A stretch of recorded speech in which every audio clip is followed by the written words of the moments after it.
Washington/Dubai, April 27th. U.S. President Donald Trump discussed a new Iranian proposal on resolving the war with Tehran with his top national security aides on Monday, as the conflict remains in a stalemate with energy supplies from the region reduced. Iranian sources earlier on Monday disclosed Tehran's latest proposal, which would set aside discussion of Iran's nuclear program until the war is ended and disputes over shipping from the Gulf are resolved. That is unlikely to satisfy Washington, which says nuclear issues must be dealt with from the outset. Secretary of State Marco Rubio said he thought Iran was trying to buy more time. "We can't let them get away with it," he said in an interview with Fox News. "They're very good negotiators. They're very experienced negotiators. We have to ensure that any deal that is made, any agreement that is made, is one that definitely prevents them from sprinting toward a nuclear weapon at any point," Rubio said. Work to bridge gaps between the U.S. and Iran has not halted, sources from mediator Pakistan said, despite the absence of face-to-face diplomacy after Trump called off a trip by his representatives over the weekend.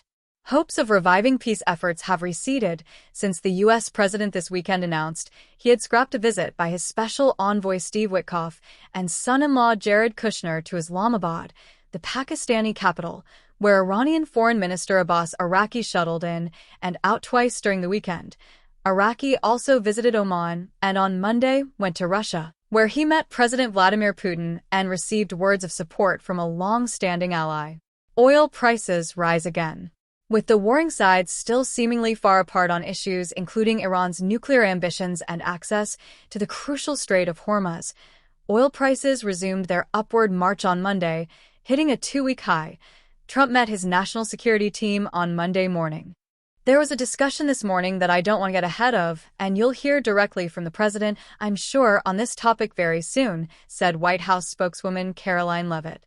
Araqi told reporters in Russia that Trump had requested negotiations because the U.S. has not achieved any of its objectives. Islamabad reopens after lockdown to host talks. Senior Iranian sources, speaking on condition of anonymity, told Reuters the proposal carried by Araqi to Islamabad over the weekend envisioned talks in stages, with a nuclear issue to be set aside at the start. A first step would require ending the U.S.-Israeli war on Iran and providing guarantees that Washington cannot start it up again.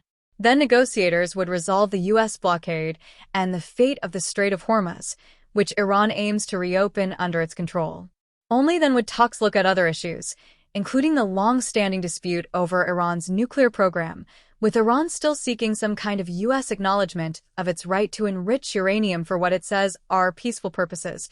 A sign that no face-to-face meetings are planned anytime soon. Streets reopened in Pakistan's capital Islamabad, which had been locked down for a week in anticipation of talks that never took place. Pakistani officials said negotiations were still taking place remotely, but there were no plans to convene a meeting in person until the sides were close enough to sign a memorandum. Shipping snarled by both sides.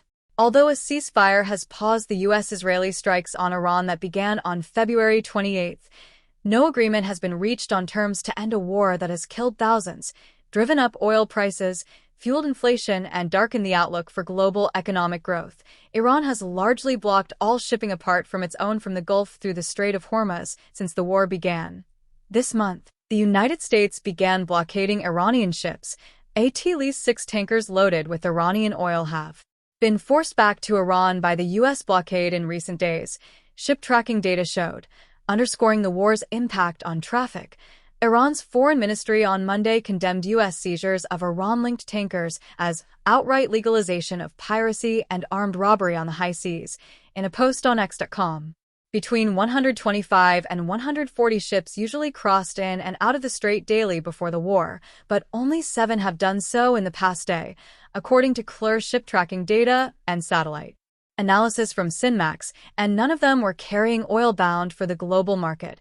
With his approval ratings falling, Trump faces domestic pressure to end the unpopular conflict. Iran's leaders, though weakened militarily, have found leverage with their ability to stop shipping in the strait, which normally carries a fifth of global oil shipments. Fighting intensifies in Lebanon.